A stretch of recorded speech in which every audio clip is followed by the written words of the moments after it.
Previously on Harriet the Spy. Her name is Agatha K. Plummer. She's some kind of lawyer. I used to see her every morning walking her dogs, who were always wearing these wild outfits she made herself. Then one day, she and her dogs disappeared. So about 4 months ago, I put Mrs. Plummer on my spy route to see what happened to her. The good news is she quit her boring job so she could open a doggy clothing store. The bad news is that it's going to cost a lot of money. Turns out, Mrs. Plummer is so scared about starting her new life that she never gets out of bed.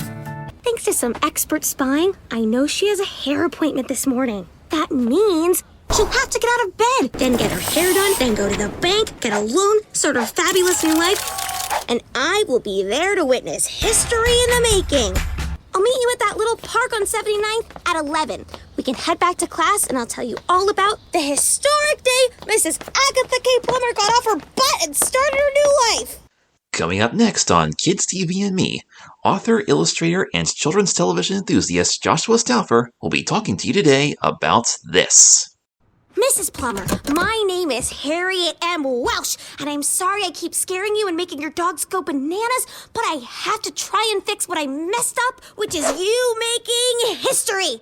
I know how scary it is to try something new, but old Golly says life is a struggle, and you can never quit, whether you're a writer or a spy or someone who has a dream of making pants for dogs. Should dogs wear pants? I don't know. I genuinely don't know. It seems a little weird, but I'm not a dog.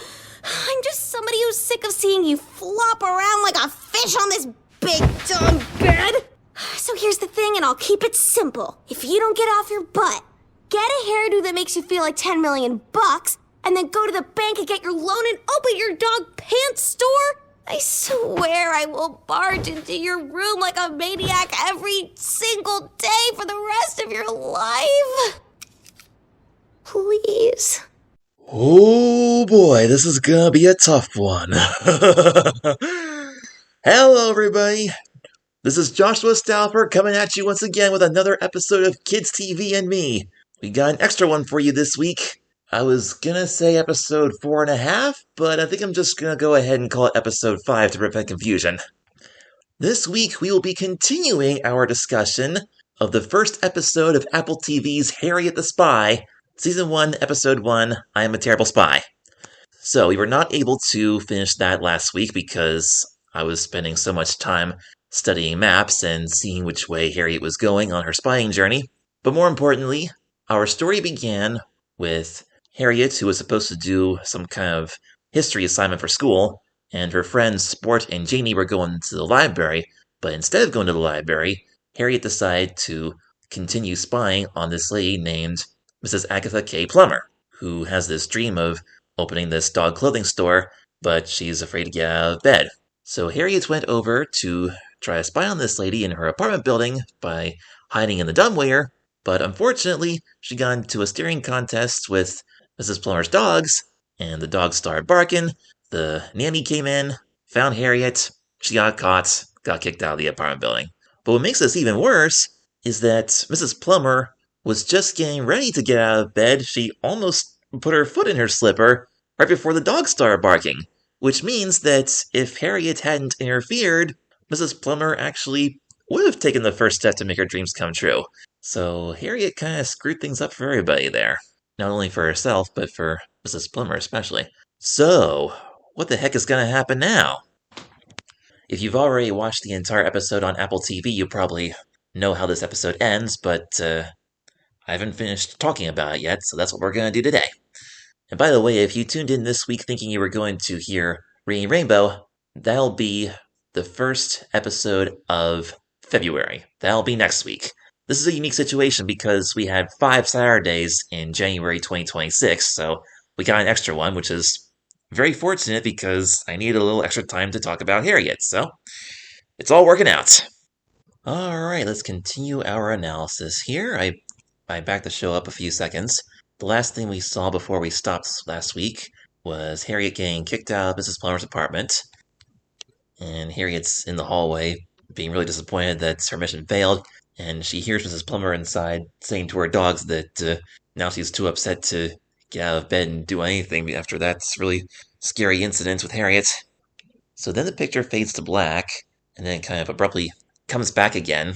That's the part where I mentioned that it would have been an interesting spot to have a commercial break.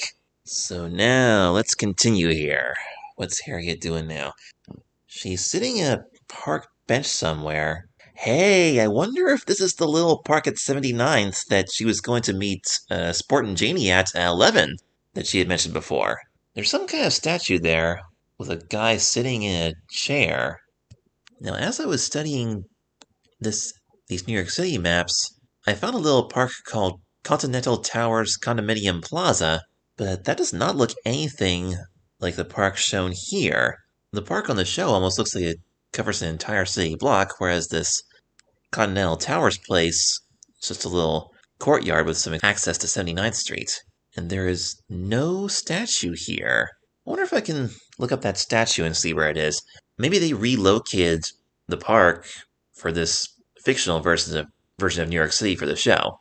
It almost looks like it could be the William Henry Seward statue in Madison Square Park, which is nowhere near Harriet's neighborhood. There's also a Horace Greeley statue in City Hall Park, but that's way down towards the bottom of Manhattan. Yeah, I'm sorry, guys, I can't seem to find this one. So apparently, this statue and or this park are either made up or they're not there anymore. Maybe they used to be there in the 60s and they're gone now. Who knows? One funny thought that I had, though, I wonder if that statue is supposed to be pointing at Harriet, but no, he's kind of just pointing straight ahead, and Harriet's way down below, so it's not really the right direction for that. I just thought, I wonder if this statue changes positions in different episodes. That'd be hilarious. Well, we'll see. Anyway, let's actually get back to the important parts of the story here. Harriet's writing in her notebook, and the thoughts that she's writing in her notebook are apparently very sad right now because she thinks she's a rotten spy now because she got caught, and she assumes that means that she'll never know everything, which presumably means that she'll never be a good writer or even a regular writer. Well, now we're back to this again. I'm not a spy, and I'm a good writer, or at least a regular writer. I mean, go over to my Substack and check out my book. You tell me if it's good or not. Does being a spy really matter? You tell me. And then Harriet, in her frustration, tosses her pencil away, and somebody picks it up. Yep, I'm pretty sure that's Jamie's hand. Is that? Yep, there's Jamie. And Sports. So this is definitely the little park on 79th that they were going to meet at 11 o'clock. So now they're going to sit down with Harriet and talk to her. They asked her if Mrs. Plummer got out of bed yet, and Harriet said, "No, I got caught by dogs wearing pants." And then the housekeeper threw her out. I guess they call it a housekeeper. I kept calling her the nanny. And Harriet says Mrs. Plummer's foot was this close to the floor, and she's holding her fingers close together. And then Harriet flops down with her face in her lap, and she says, "I blew it." I wonder what she's referring to, though. I blew it. Is she saying that she blew her mission of being a spy and finding a good story to write about? Or did she blow Mrs. Plummer's chances of starting her new life? Which is she more concerned about, I wonder? And then Jeannie comes over and gives her a hug and says, "It's okay, Harriet, we still love you." Hey, that's nice. She's got good friends. I'm glad she does. In fact, they're probably being a lot friendlier to her than I would be if I knew that she was doing all this crazy stuff. So Harriet packs up her stuff and thinks about getting ready to go back to the school. And then she sees a word written on her hand that says, "quits." And she turns her hand over, and it turns out that quits was the last word of this message that she wrote on her hand, which says, "Life is a struggle, and a good spy never quits." I don't even remember if I mentioned that earlier. When Old Golly was talking to Harriet right before she left for school, Old Golly told her that life is a struggle, and a good spy never quits. Because that was right after Harriet was saying, "Wish me luck," and her parents said, "Good luck." And Old Golly said, "It's not about luck, Harriet. Life is a struggle, and a good spy never quits." Then Harriet said, "Gotta remember that." And then she took out her pen and wrote it down on her hand. She reminds me so much of Clementine by Sarah Pennypacker. Clementine was always writing notes on her arm to remember things. Yeah, that's a really good book series. I highly recommend you check those out. Clementine by Sarah Pennypacker. They're hilarious. If you're a Harriet fan, I'm sure you'll like those. Suddenly, Harriet feels her confidence renewed. She says to her friends, "We're not going to go back to school yet. I messed everything up, but maybe we can fix it. So does this mean that she's taking responsibility for her actions? Or she's still desperate to try to get the story that she wants? I guess we're about to find out. And Ginny in Sport seems very pleased with Harriet's enthusiasm. Then the picture dissolves to the salon, wherever the heck it is, and now we see 3 spies hiding at the corner. Harriet, Janie, and Sport, all working together. So what are they going to do now? Harriet's assignment for Janie is she wants Janie to go in there and make a new hair appointment for Mrs. Plummer at 11:30. And apparently she's going to tell Saffron that it's a hair emergency. Janie says, got it. She's getting ready to go on in, but Harriet quick warns her, Janie, don't let them cut your bangs. That's all they want to do in there. Janie has really nice bangs too, by the way. I'd hate to see those get cut. So now Harriet and Sport are on their own. Sport asks, so where are we going? Harriet says, the belly of the beast. Gonna tackle this head on, are ya? Yep, there's the doorman at the apartment building again. And the doorman still looks mad. The kids assume that he's mad about Harriet getting in. But the doorman probably got in trouble because Harriet got in, and then he wasn't able to stop her. And for some reason, Sport thinks it might be kind of fun to be a doorman. He likes the idea of wearing a uniform and everybody knowing his name. Or no, I'm sorry. I meant the doorman knowing everybody else's name. The names of everybody who goes in and out of the building. Sport says it would be like being the mayor of the street. And now Harriet sees this as a prime opportunity. She thinks Sport might be able to distract the doorman, because the doorman hasn't met Sport yet, and Sport could talk to him about wanting to be a doorman someday. And Sport introduces himself to the doorman. He says, Sport Rock, I really like your work. Sport Rock. Sport Rock, Sport Rock, Sport Rock. Oh, how was this name pronounced earlier? Wasn't it Roke? In the beginning of the show where Harriet was showing up at school and talking to her friends and introducing us to Sport and Janie and Marion Hawthorne, how was Sport's last name pronounced in that scene? Yeah, when they were talking about having a head the size of a pumpkin or the size of a fist. Yeah, see, Harriet called him Roke in that scene. Did Beanie Feldstein misread the script or something? Or forget that little detail in the book? So, on the show, Harriet calls him Roke, but he calls himself Rock for the last name. And I'm pretty sure the book confirms that it was Rock. Weird little continuity error there.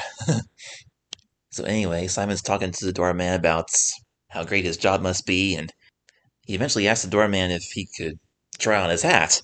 And he does let Sport try on the hat, and he actually looks pretty good in it, despite the fact that his uniform's blue and the hat is red. It actually kind of goes together with the school uniform. If the school uniform is red, he'd really look like a doorman. And Sport sees Harriet signaling him from across the street. She's pointing to her watch. And Sport asks the doorman, what's this? He says, oh, that's my cab whistle. And before the doorman can finish explaining what it's for, Sport blows into it. I'm a terrible whistler, sorry. And then a taxi stops right in front of the building. To which the doorman is furious about. He didn't want to stop a cab. Didn't expect this boy to be stopping the cab either. So then the doorman goes over to the cab driver and he says, oh, I'm sorry, Mac, false alarm. Calling a random person Mac, like calling a stranger Mac, that was a common thing back in the 60s. It kind of fizzled out around the 70s or 80s, but back in the 60s that was a common thing. Just saying to a random guy, like, hey Mac, watch where you're going.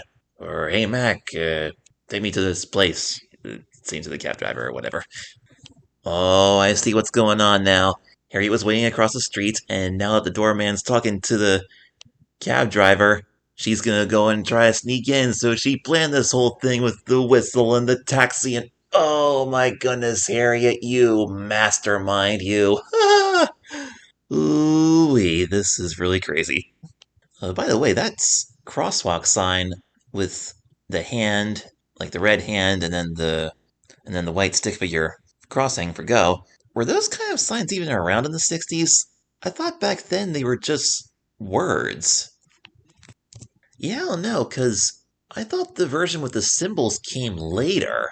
When I was a little kid in the late 90s and early 2000s, there were still quite a few crosswalk signals that actually had the words walk and don't walk. So I would assume that's what they would have used to have back in the 60s, but did they actually have a version with symbols back then? I have no idea. Yeah, the kind with the words is not very common anymore. They usually just symbols now. I don't know, it's just a funny little detail I thought I'd mention, because if I was doing this, I would have put in the version with the actual words, walk or don't walk. But then again, I guess that wouldn't have. Well, yeah, I guess it would have worked because there was the salon sign and everything. I was gonna say if the show was translated different languages and people watched it all over the world, they wouldn't really know what that sign said necessarily. But anywho, the sign just changed, and Harriet is hiding behind this really huge fluffy dog that this guy is walking. Is that the same one that we saw in the intro? Nice thing about watching these things on the internet is that you can rewind and fast forward as much as you want without having to worry about wearing out your tape or disc. Although I still do like physical media more, though. But for studying like this, digital is better. Yep, and look at the intro again. That's the same dog. It's kind of funny that as Harriet is hiding behind this big fluffy dog in the intro, we see two of the Mrs. Plummer's dogs walking along as well. So there's definitely a reference to the first episode in this intro. It'll be interesting to see how many elements in the intro were incorporated into actual episodes. So that was one of them. So the doorman's still trying to explain to this cab driver everything that happened with him talking to Sport and all the doorman compliments that he fell for, and still trying to apologize to this cab driver dude. Okay, now Harriet's across, and Sport signals her that it's safe to go in, possibly. Oh, this shot right here, with Harriet peeking over the dog, that looks like the exact same expression that Harriet had in the reprinted version of the book, in which the cover is the same style as the Apple TV show artwork. Except on that book cover, Harriet's peeking over the edge of her notebook instead of the dog, but it's the exact same expression right there. It's right at the moment where the doorman says, "Again, I'm real sorry." And oh no, Mrs. Plummer's dogs apparently smelled Harriet, and they're all standing on the windowsill looking out, barking at her. This is gonna be harder than Harriet thought. And now the big fluffy dog's acting all crazy from all the barking, and he's tying up Harriet with the leash. Well, almost. Harriet almost got tied up, but the dog managed to get away. I guess the leash came loose just a split second after the dog left, because Harriet's fine. And there it goes. Oh no, the taxi just left, and now the doorman sees Harriet. So apparently the doorman still remembers her. So Harriet is standing there. She's like pretty much caught. She's like a deer in the headlights, you know? Her eyes dart back and forth, and then, whoa, she makes a beeline right into the apartment building. And then Sport just casually says, "Top of the morning, Mrs. Welsh." And the doorman chases Harriet into the building, and then for a second he quick turns around and snatches the hat away from Sport. And Harriet doesn't have time to mess around with the dumbwaiter. She quickly runs up the stairs. And where'd she go? Doorman's looking, knocking at Mrs. Plummer's door, saying hello to the housekeeper, Nadine. And oh, there's Harriet hiding behind a plant. I guess the doorman assumed that Harriet had already gone into the apartment somehow, and he's just glancing around to see if she's there, and he doesn't see her, of course, because she hadn't gone in yet. And jeez, my goodness, Harriet, she just crawls right in between the doorman's legs! That is really brave! Ooh boy, this girl means business. She ain't gonna let anything stop her now. And in between that door into the apartment and the door to Mrs. Plummer's bedroom, there is a little bit of a walkway there. So apparently there is like a living room and possibly a kitchen. I don't know. The book said that the dumbwaiter wasn't used anymore, so maybe she did have her own kitchen. Who knows? Okay, so Harry goes into Mrs. Plummer's bedroom and closes the door behind her before the doorman and Nadine can get in. Mrs. Plummer says, "Dogs, protect me!" And then all the dogs just jump right into the bed with her to try to protect her, and she and the dogs are all frightened. I'm actually surprised the dogs aren't barking like crazy right now. They're just staying there in the bed all silent and nervous, just like Mrs. Plummer. Alright, let's pay close attention here. This is where it gets interesting. Harriet introduces herself to Mrs. Plummer. She apologizes for scaring her and freaking out the dogs. She says, "But I have to try and fix what I messed up, which is you making history." Woo! Yay, Harriet! She's actually concerned about Mrs. Plummer and her problem of, wanting to start this career, so she's not just thinking about herself. That is phenomenal. You go, girl. Harriet says that she knows how scary it is to try something new, but she quotes Old Golly, because she had told her that life is a struggle and a good spy never quits. Well, actually, she doesn't directly quote it. She changes it up a little bit. She says, life is a struggle and you should never quit whether you're a writer, a spy, or somebody who has a dream of making pants for dogs. Harriet picks up one of the little doggy clothes, and she's no longer standing in front of the door, and so the doorman and Nadine barge into the room, and before they can stop Harriet, she throws the dog pants right into Nadine's face! Nadine slips on a little doggy ball, and she and the doorman both collapse onto the floor. Now, ordinarily, this is certainly something you would not want to do in real life. Ordinarily, this just happens in the movies. Like, on the surface, it seems pretty appalling that she would throw something like that into a grown-up's face, but she's that determined to make things right with Mrs. Plummer, even if it means attacking the authorities in the process, apparently. And Harriet continues her speech. She's still unsure about whether or not dogs should even be wearing clothes, but then again, she's not a dog. All Harriet knows is that she's sick and tired of seeing Mrs. Plummer keep herself bedridden all the time. She says, I'm tired of seeing you flopping around like a fish on this big dog bed. It's perfect that she calls it a dog bed, because apparently the dogs sleep in the bed with her all the time. And now Harriet's literally standing on the bed jumping on it. Probably because the other two grown-ups are on the floor, so she's running out places to stand without getting her foot grabbed, possibly. And then Harriet looks Mrs. Plummer right in the eye and says, quote, if you don't get off your butt, she used the B word again, get a hairdo that makes you feel like $1,000,000, and then go to the bank and get your loan and open your dog clothing store. Well, actually, it says dog pants store, but you know what I'm saying. I swear I will barge into your room like a maniac for the rest of your life. End quote. Jeez, Harriet, that is bold! Talking like that to a grown-up. I guess what was going through Harriet's head was, if I don't tell her this, who will? So it seems to me like Harriet genuinely cares about this lady, and that she's not just doing this to try to get permission to keep spying on her, I don't think. But I'm not gonna lie, though, this is actually kind of creepy. I mean, can you imagine an 11-year-old barging into your apartment, confronting you head-on like this about what you're doing with your life? How would you respond to that? Finally, Harriet straightens her glasses and quietly says, please? Then they look at each other for a minute, and Harriet gives her a little smile. Then Nadine gets ready to call the cops. She picks up the telephone, but Mrs. Plummer stops her and says, no, she's right. And by the way, it's an old rotary phone. They didn't have push-button phones yet in those days, in the 60s. Mrs. Plummer agrees that she's been in bed for too long, and now she's getting ready to step into her slippers. This almost reminds me of Willy Wonka and the Chocolate Factory when Grandpa Joe was trying to get out of bed. I'm talking about the 70s version, because that's the one where he kind of gets up very slowly and struggles a little bit. And the dogs are all watching her, and one of them gives a little bark. And Nadine looks very nervous. She's sweating, actually. And Mrs. Plummer is on her feet. She almost falls, though, but Harriet catches her balance. She says, thank you, Harriet M. Welsh. Then Harriet looks at her watch and says, you better get going. Mrs. Plummer says, why? I canceled my hair appointment. Harriet says, nope, I uncanceled it. And then we cut to the salon, and oh no, Janie's still there, about to get her bangs snipped off, or at least it seems like it. There's the lady with the scissors, and Janie's holding her head. She's like, not the bangs, not the bangs. Like, who does this? Like, who cuts a little kid's hair without their parents' consent? Like, was that a common thing back then? Who knows? And back at the apartment, Mrs. Plummer's a little hesitant to go out to the salon so soon. She thinks maybe tomorrow or next week. Then Harriet holds up a magazine picture of a hairstyle. She says, this would look good on you, but not so good on me. And this hairstyle is called the Cosmopolitan. Does that have anything to do with the magazine?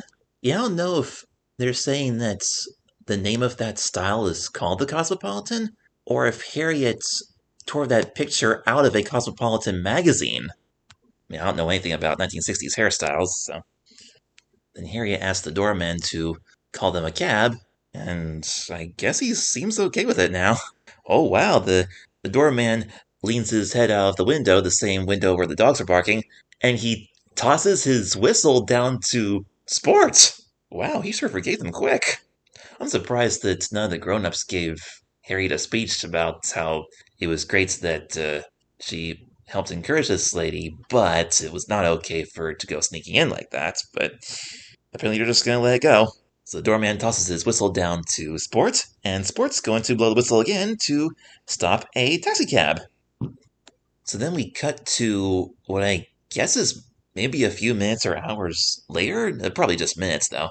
Harriet on the voiceover tells us that Janie and Sports got back to school just in time to save their permanent records from destruction. And then we see Mrs. Plummer with her new haircut. Looks very nice. Then Harriet says that her friends said that they would try to cover for her, but Harriet told them that she'd be okay. Really? What happened instead?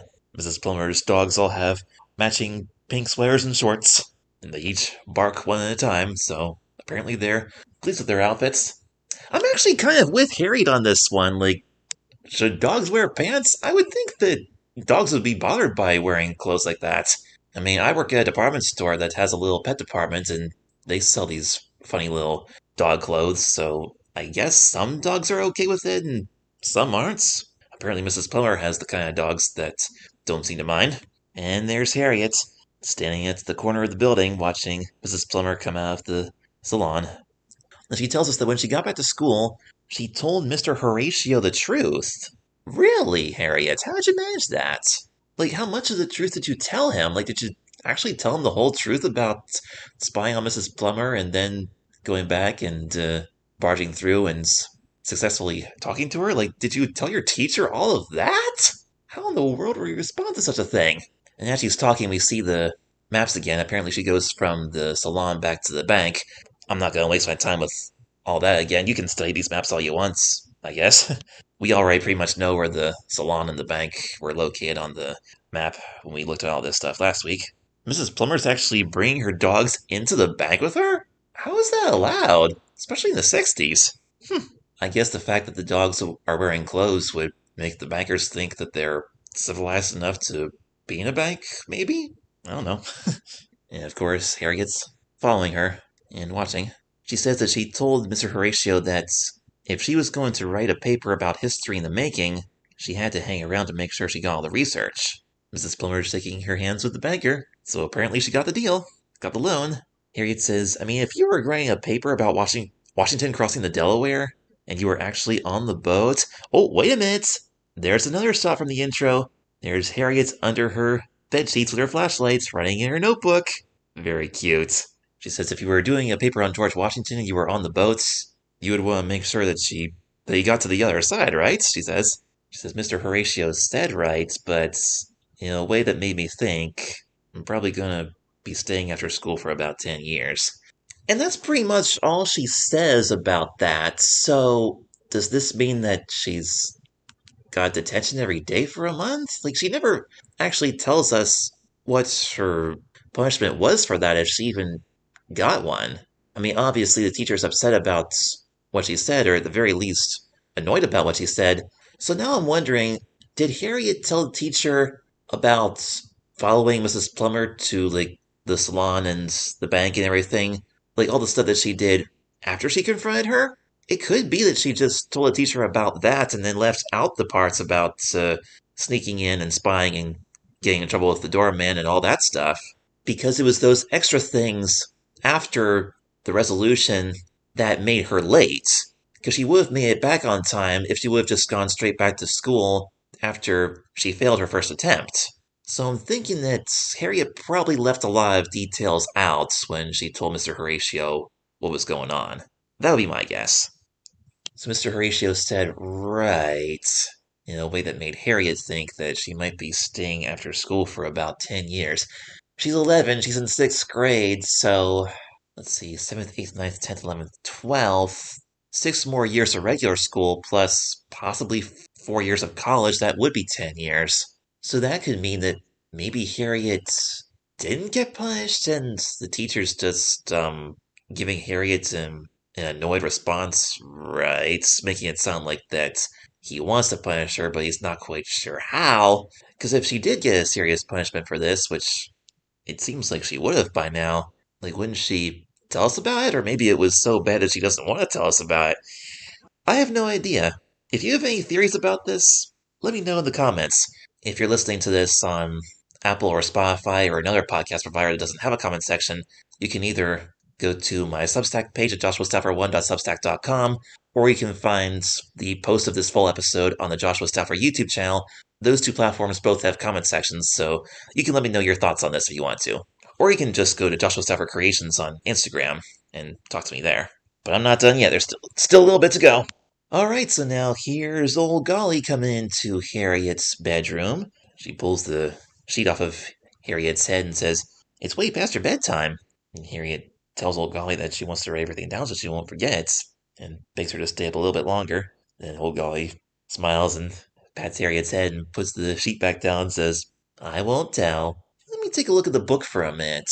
What does the book say about Harriet staying up late to write in her notebook?" In the second chapter of the original book, it says that Harriet did what she always did when she was supposed to be asleep. She got out her flashlight, put the book she was currently reading under the covers, and read happily until old Golly came in and took the flashlight away, as she did every night. Okay, so in the book, Harriet enjoys reading with a flashlight under the covers, but I wonder if it says anything about her writing in her notebook at night with a flashlight. No, I'm not seeing anything about writing under the covers. So they did change that detail slightly, and I think it was kind of cool. I mean, I totally get why she would want to stay up late and write everything. I often stay up pretty late, too, when I'm reading a good book. So on the show, old Golly is just about to leave Harriet's room, but Harriet says, "Old Golly, I don't just want to be a writer, I want to be a great writer." The old Golly says, "Well, that means you've got to know everything. And to know everything," Harriet says, "you've got to see everything." Old Golly, "And to see everything," Harriet looks right at old Golly and smiles and says, "you've got to be a spy." That's a cool little map of New York that Harriet has in the background. Actually, a big map that she has on the wall. And old Golly leaves, and the picture slowly zooms out, showing all of Harriet's bedroom and the shadow of Harriet under the covers with the flashlight on. She's writing. We conclude with some nice, pretty little notes of, I think, little electric guitar music. And that's it. Now, before we dive into the credits, I have two more theories about that ending. Old Golly does not seem upset at all about any of the things that Harriet did that day, which either means A, she doesn't know what happened, nobody ever told her, or B, old Golly does know, but she's proud of Harriet. It's kind of hard to tell if Harriet actually got grounded or not. Like, did the teacher tell her parents what happened? I have no idea, because even if Harriet is grounded, that wouldn't really change the final scene at all, because she's in her bedroom anyway. And if her parents knew what was going on, then obviously old Golly would probably know too. But if old Golly is encouraging Harriet to be a spy, then I guess she's supporting what Harriet got into. So now we're pretty much right back where we started. This gives me more questions than answers, like, why is old Golly encouraging Harriet to be a spy? And does she literally mean the kind of sneaky stuff that Harriet is doing, or does she mean something else? This is certainly a mystery, and hopefully we'll be able to figure this out before this series is over. We got 19 more episodes to figure it out. Alright, credits time. Executive producers Lisa Henson and Hal Stanford. Lisa Henson, I assume, works for the Jim Henson Company, because Jim Henson Television is in charge of this production. Lisa Henson is Jim Henson's daughter and the current CEO of the Jim Henson Company. Okay. Seems kind of weird to see something made by Jim Henson Television that has nothing to do with puppets. Lots of executive producers, including Will McRobb. Like I mentioned before, Will McRobb was the creator of The Adventures of Pete and Pete. Wow, Will McRobb did a lot of other stuff too. He was a story editor for Doug, along with other Nickelodeon shows, including Rocko's Modern Life and The Ren and Stimpy Show. He was the executive producer of the Nickelodeon show Kablam, which is like an animated shorts anthology series, the co-producer of the TV movie Maniac McGee, Hey, he was also a producer and writer for El Defo! Wow! El Defo is another one of my favorite Apple TV shows. It's like a three-part special, like a TV movie.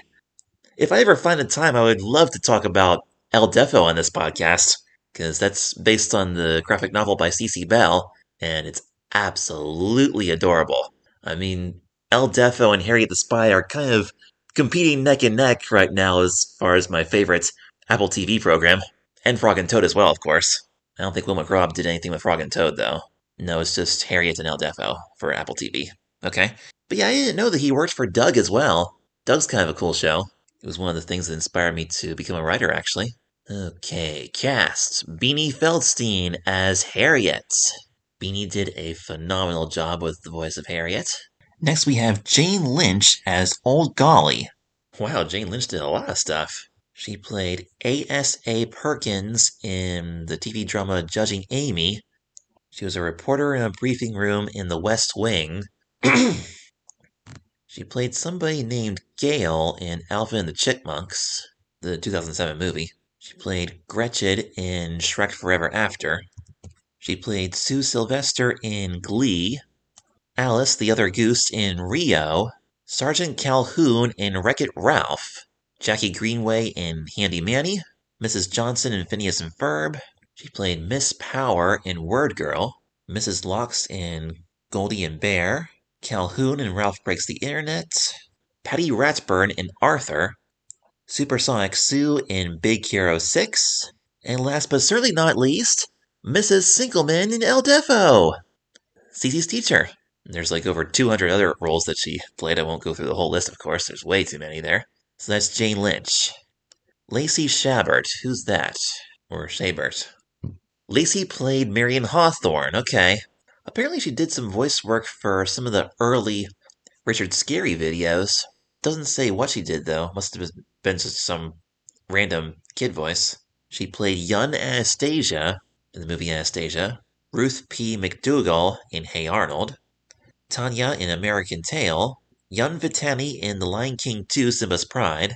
Hey, Eliza Thornberry from the Wild Thornberries. That's right, she does sound like her. Okay.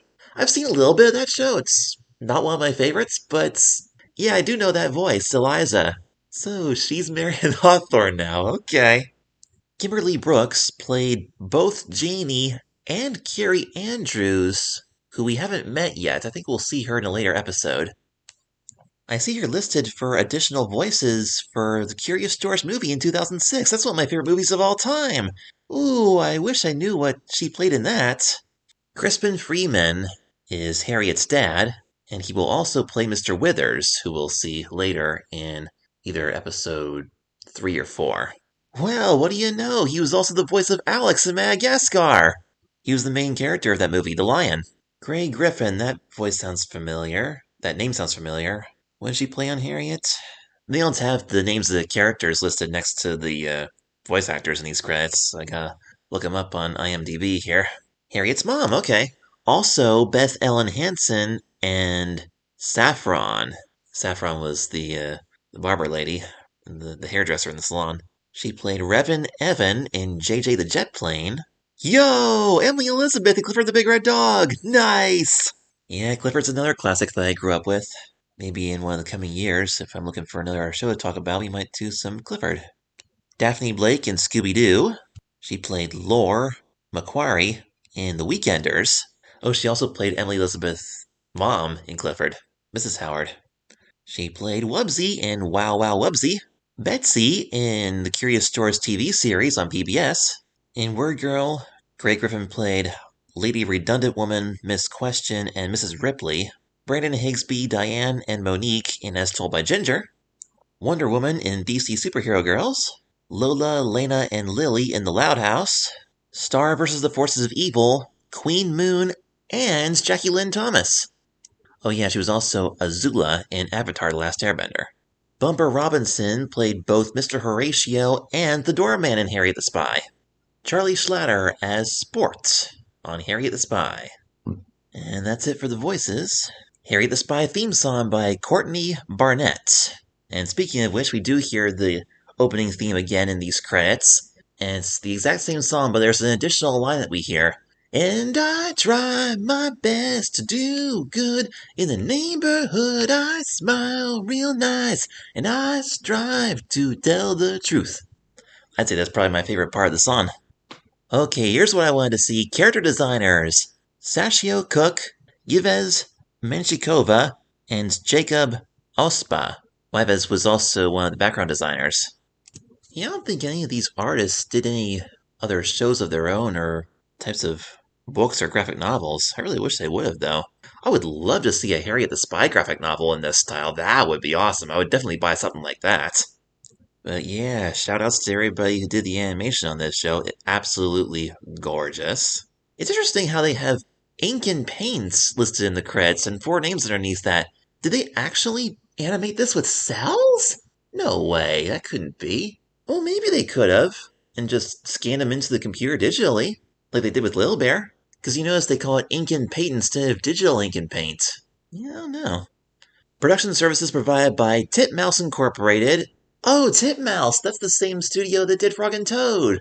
No wonder the animation's so good. This production participated in the New York State Governor's Office of Motion Picture and Television Development Post-Production Credit Program. Post-production picture finishing services by Postworks New York. Copyright 2021, Apple Video Programming, LLC.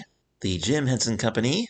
That's the same logo with the 2 little bugs going by, just like that they had on Sid the Science Kid, and also Dinosaur Train. That big thing there that says Wellsville, is that supposed to be Wellsville, New York? You don't really know anything about Wellsville Pictures. Oh, Wellsville is actually a company started by Will McRobb, and it's named after the town that the series The Adventures of Pete and Pete takes place in. Okay. And of course, Titmouse Animation. And instead of hearing that really lousy chirp, like we do at the end of Frog and Toad, we hear the final few notes of the theme music. Woo, alright, ladies and gentlemen, boys and girls, that was Harriet the Spy, Season 1, Episode 1, I Am a Terrible Spy, Part 2 of our analysis, now complete. So what'd you guys think of that? Definitely a fun show, a really interesting show, with stories that really grab your attention, grab my attention anyway. And yes, it is very different from the original book, but I think most of the changes between the book and the show were good. Like, they really added a lot of stuff to make the story more interesting, just like they did with Frog and Toad. Apple TV is doing a phenomenal job with their children's book adaptation series. And like I said before, I am so in love with this animation style, this classic 2D style. It makes me think of a lot of different shows. It makes me think of Madeline from the Disney Channel. It makes me think of the Curious George PBS Kids series, and also the 2000 Corduroy animated series from the PBS Kids Bookworm Bunch. Yeah, this show really does feel like it ought to be on the PBS Kids Bookworm Bunch. It's got that classic Nelvana style, just like Frog and Toad does, the style of Little Bear and Maggie and the Ferocious Beast and Franklin. This is definitely right up my alley. It looks very much like the kind of shows that I would have enjoyed when I was a kid. Another thing I like about Harriet the Spy is the pacing. This is an extremely rare case where you have an animated cartoon designed for 8 to 12-year-olds that actually moves at a pace that I would have been able to handle at that age. Because aside from, like, the Peanut specials and the Charlie Brown and Snoopy show, it was so difficult to find shows that moved at a pace slow enough for me to be able to fully absorb the story. Because I never watched any of the shows that the other kids were watching, like SpongeBob or Kim Possible or any of that stuff. Nothing from, like, Nickelodeon or Cartoon Network. I mean, we got rid of our cable when I was 8 years old anyway, so I didn't have any of that stuff. But yeah, there was, like, nothing on TV that was low-key enough for me at, like, 9, 10, 11 years old. Like, being autistic, I needed something that was a lot more gentle. If this show had been around back then, I think I would have enjoyed it. However, back then I was not a fan of the book. I think I might have looked at the book once or twice and thought, nah, not for me. Not enough pictures. I wasn't much of a reader back then either. I didn't read near as much as I do now. I mean, I liked the Roald Dahl books, because they had some really fantastical stories and a fair amount of black and white pictures in those books, but Harriet doesn't have near as many pictures as the Roald Dahl books, and plus the story was a little bit too deep for me to handle back then. So if this show had been around back then and I like after I saw the book and wasn't too thrilled with it, I might not have been all that interested in this show. I was like, oh, it's based on that boring book? I don't think so. But if I had just seen the show and just the show and never knew about the book, I think I would have loved this. Definitely something I would have watched. I don't know if my parents would have been okay with me watching it, to be honest, but I think I would have liked it. Because, yeah, I mean, in terms of deciding whether or not this would be a good show for your kids to watch, a lot of gray areas with this one because, like I said, it's very controversial among parents and teachers, the original book. Some love it, some hate it. Of course, the biggest question being, if your children watch this show, will they suddenly want to be a spy like Harriet and start poking their noses in other people's business? That depends. Depends on the kid. Like, some kids are really gullible and they'll believe everything they see on TV, while other kids, especially like 8 to 12-year-olds, most kids know that things that you see on TV and in movies are exaggerated, and like 80 to 90% of it can't or shouldn't be done in real life. So if your kids are smart enough to understand that, then this show might be okay for them. On the other hand, you might want to be a little extra cautious because it does tend to lean a little bit more towards the realistic fiction side of things, which might make your kids wonder if this stuff that Harriet does could in fact be done in real life. You know what I think? I think Harriet the Spy, the Apple TV series, would be an excellent choice for families to watch together, parents and kids, because it contains so much multi-generational appeal. Like I said, it's got the classic animation style that I grew up with, and also there's a lot of parents and grandparents now who read the book growing up, and now their kids might be reading it, and because previous generations are somewhat familiar with the story, they might be able to enjoy watching it with today's younger generation. And if kids have any questions about what's going on or need help understanding something, then they can talk to their families about it. And parents can also talk to their kids about, did Harriet make the right decision in this situation? Did she do the right thing? Why or why not? So the fact that Harriet does a lot of crazy, risky stuff in this show, does that mean this show is harmful for kids? Not necessarily. If you pick the right time and place for your kids to watch it, and if they're able to look at this critically and make smart choices about what to learn from this. Because it does have good lessons. The lesson about, like, getting off your you-know-what and getting out and doing this thing that you feel that you should be doing and following your dreams and persevering and making stuff happen and refusing to quit, that is all great stuff for kids to learn. My problem with this particular episode, though, is that, yeah, Harriet went into this apartment building and got caught doing it, and obviously that was wrong, but then she went back in there, like, aggressively, to try to correct her wrongs and convince Mrs. Plummer to get out and get on with her life. So when you think about it, Harriet kind of had to... How do I explain this? It's like she did the right thing by doing the wrong thing again.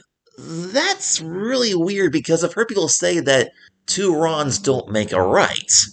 Because I do not approve of Harriet barging into people's houses and writing down all of their personal business that she probably doesn't even really need to know in the first place. I mean, yes, the Mrs. Plummer thing is an interesting story. It's really fascinating how she wants to do this thing and she may or may not do it. And Harriet had a lot of fun watching that happen. But if Harriet hadn't spied on Mrs. Plummer would have gone and made her dreams come true anyway.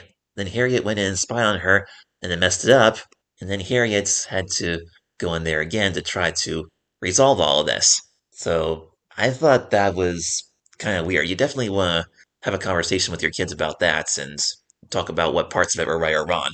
But on the other hand, I'm thrilled that Harriet at least took responsibility for her actions, and instead of blaming other people for what happened, she actually stood up and said, I did this, I screwed this up, I gotta solve this.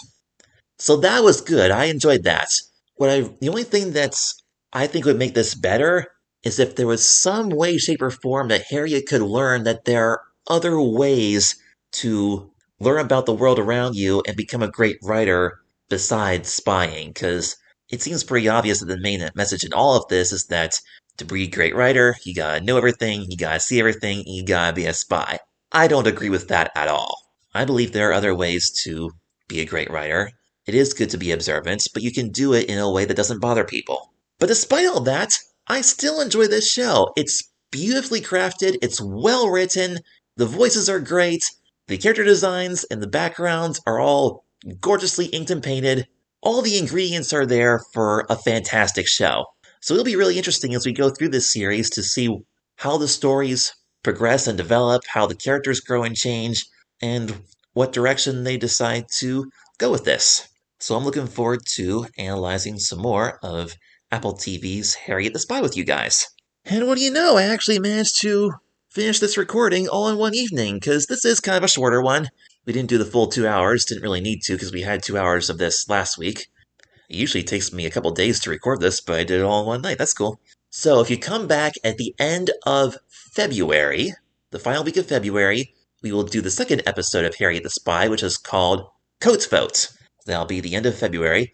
But next week, we will go back to our originally scheduled programming and do a classic episode of Reading Rainbow, the 1986 favorite, The Milkmakers. I actually already recorded that, and I had a lot of fun doing it, and I hope you enjoy it next week. Until next time, this is Joshua Stauffer, signing out. Hope you guys have a wonderful day. Thank you for listening. I'll see you next time. Oh, golly. I don't just want to be a writer. I want to be a great writer. Well, that means you've got to know everything. And to know everything. You've got to see everything. And to see everything. You got to be a spy.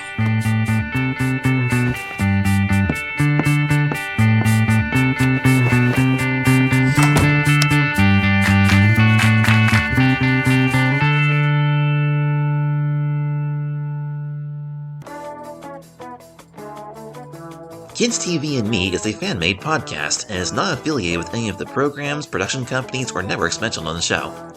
My primary goal of this podcast is to shine a spotlight on some of the underrated classics from my childhood, and to help you make informed decisions about your children's screen time. If you are enjoying this podcast, don't forget to leave a rating and a review. And if your podcast provider has a comment section, let me know your thoughts on the topics we've talked about today. To keep the conversation going, you can also leave me a message on Instagram at Joshua Stauffer Creations. And don't forget to check out my Substack page at joshuastauffer1.substack.com, where you can find more information on my other creative works, including my Little Joshua webcomics, and my book, Meet Zoe Richards, which is available in paperback on Amazon. Remember to always pay close attention to what your children are watching, and as always, don't be childish, but stay childlike.